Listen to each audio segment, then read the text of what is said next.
Hello everyone, welcome to my channel. तो भाई अब हम बात करते हैं हमारी जो यूनिट चली हुई है, इस यूनिट के बिल्कुल लास्ट में जो चीजें आती है वो होती है हमारी nursing intervention of cardiac disorder. तो कार्डियक डिसऑर्डर वाली जो हमने पूरी की पूरी यूनिट की है, इसकी नर्सिंग इंटरवेंशन इसके अंदर है।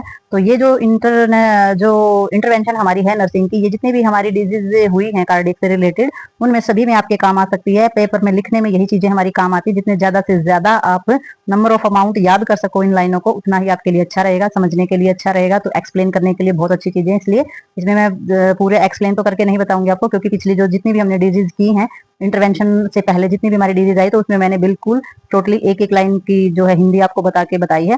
तो इसमें जो इंटरवेंशन है ये आपने खुद करना, बिल्कुल माइनर और बिल्कुल सिंपल सी लाइन है, पढ़ते ही आपको समझ में आ जाएंगी।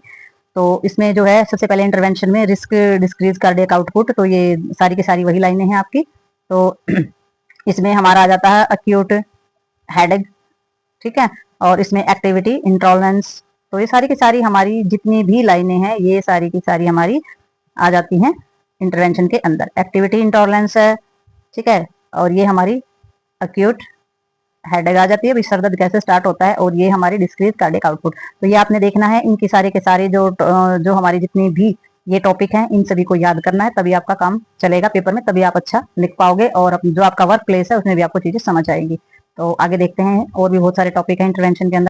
तो भैया कुछ हमारे यहाँ पर भी है हमारी लाइनें, तो आप देख सकते हो। और इसमें जितनी भी चीजें, जितने भी पॉइंट हमारे दिए गए हैं, सारे के सारे अगर आप पढ़ोगे तो आपको वही सुनी सुनाई चीजें हैं जो हम पीछे हम डिजीज में कर चुके हैं। और यहाँ इंटरवेंशन के अंदर डिफिसिट नॉलेज दी गई है। तो आपने देखा होगा कि लगभग सभी डिजीज के बाद में हमारी डिफिसिट नॉलेज के बारे में जिक्र आता ही है। डिफिसिट नॉलेज होनी चाहिए हमें अपने सेल्फ के बारे में, पेशेंट को सेल्फ के बारे में होनी चाहिए, या फिर फियर को लेकर के, या फिर एंजाइटी जो है उसके बारे में। मतलब कि सारी की सारी डिफिसिट नॉलेज के अंदर आप देख सकते हैं बहुत सारे पॉइंट है। नॉलेज कितनी ही भी ले सकते हैं, क्योंकि अज्ञानता बहुत भरी पड़ी है। तो आप चाहे जितनी नॉलेज ले सकते हैं, चाहे जितने पॉइंट इसमें से कर सकते हैं, ठीक है। तो ये आप स्क्रीनशॉट भी ले सकते हैं और आप अपने रजिस्टर में उतार भी सकते हैं, इसीलिए मैं थोड़ा सा इसको स्लो स्लो कर रही हूँ आगे। तो ये हमारे सारे के सारे इंटरवेंशन के आ जाते हैं, तो ये आप अच्छे से उतार सकते हैं अपने नोट्स के अंदर।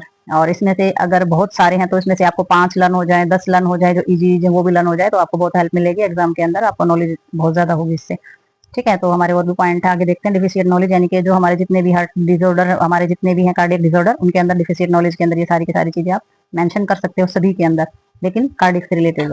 हमारा आ जाते हैं इंटरवेंशन के अंदर अक्यूट एंजिनल पेन, यानी कि एंजिना पेक्टोरियस के अंदर, यानी कि हमारी जो कॉर्नरी आर्टरी होती है उससे रिलेटेड जो हमारा पेन होता है, इससे रिलेटेड जो हमारी प्रॉब्लम्स होती हैं वो सारी की सारी इसके अंदर दिए गए हैं। चेस्ट पेन से रिलेटेड इसमें सारे के सारे पॉइंट आपको मिलेंगे।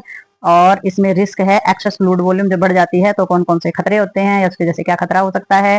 नेक्स्ट पॉइंट इसमें दिया गया है imbalance nutrition more than body requirement. तो इसमें देखना है कि भाई हमारा न्यूट्रिशन उतना ले रहे हैं कि जितनी हमारी बॉडी को रिक्वायरमेंट है, या फिर इम्बैलेंस हो गया, ज्यादा की जरूरत है तो कम खा रहे हैं और कम की जरूरत है तो हम ज्यादा ले रहे हैं न्यूट्रिशन वैल्यू, ठीक है। तो उन चीजों का भी आपने ध्यान रखना है।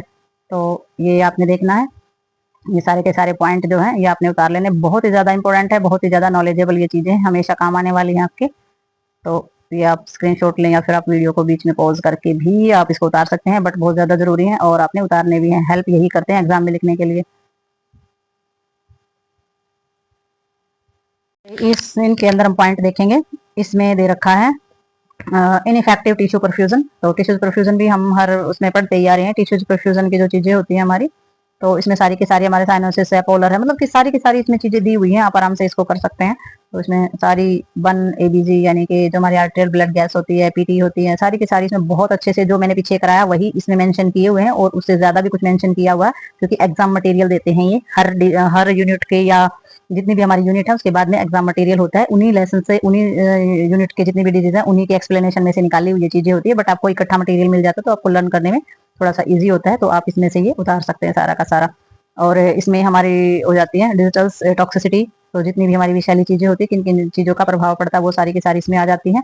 और नेक्स्ट आ जाती है इसमें एंजाइटी। तो एंजाइटी से रिलेटेड हमारी कौन कौन सी चीजें हो जाती हैं, पेशेंट को किस किस तरीके से एंजाइटी से बचाओगे और आपने किन किन चीजों का ध्यान रखना है। और इसमें आगे आ जाता है risk of the ineffective breathing pattern, ठीक है। तो अगर ब्रीदिंग पैटर्न यानी कि सांस लेने का तरीका अगर इफेक्टिव नहीं है तो क्या क्या खतरे हो सकते हैं, ठीक है। तो डेप्थ देखनी है, रेस्पिरेटरी रेट देखना है, वो आपने देखना है इंटरवेंशन के अंदर। इंटरवेंशन का मतलब यही होता है कि नर्स जो है वो पेशेंट के हेल्थ के अंदर अपना हस्तक्षेप कैसे करेगी, भाई उन चीजों को समझेगी और उनका निवारण कैसे करेगी, उन चीजों को कैसे हैंडल करेगी। तो यही होता है नर्सिंग इंटरवेंशन का मतलब, कि नर्स का जो हस्तक्षेप होता है वो हमारी डिजीज और कंडीशन के अंदर कैसा होता है।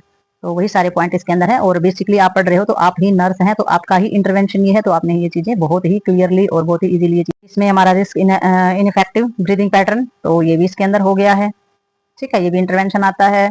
और नेक्स्ट में हमारा आ जाता है रिस्क फॉर इन्फेक्शन। तो इन्फेक्शन का तो हर चीज में आपने बहुत ज्यादा ध्यान रखना है। वाइटल साइंस देखने हैं सारे के सारे, वाइटल साइन में सारे के सारे हमारा जो आ जाता है, जैसे कि टीपीआर हम लेते हैं, रेस्पिरेटरी होता है, पल्स होती है, हमारी टेम्परेचर होता है, वो सारी की सारी चीजें, WBC काउंट करना होता है। तो बहुत इजी लाइनें हैं, बिल्कुल सिंपल वे में है सारी की सारी लाइन। तो इन्फेक्शन रिस्क वाली चीजें हैं, इसमें imbalance nutrition less than body requirement, और ये एनीमिया यानी कि खून की कमी हो जाती है हमारी, बॉडी को nutrition less than body required, जब बॉडी को जरूरत के हिसाब से जब न्यूट्रिशन नहीं मिलता है तो वो चीजें हो जाती हैं, जैसे कि एनीमिया, खून की कमी हो जाती है। तो उससे रिलेटेड सारे के सारे पॉइंट इसके अंदर हैं हमारे। ठीक है, और तो भाई इसके अंदर हमारी आ जाती है पॉइंट्स हमारे बचे हुए हैं ये ऊपर, ये भी आपने करने हैं। और impaired tissues integrity, corneal change of the post operative periods, तो हमारे जो पोस्ट ऑपरेटिव पीरियड यानी कि ऑपरेट होने के बाद का जो पीरियड होता है लंबे समय तक, जो उसके बाद जो चेंजिंग आते हैं, ऑपरेशन के बाद जो चेंजिंग आने वाली होती है, तो उसमें क्या इंटरवेंशन आप करेंगे।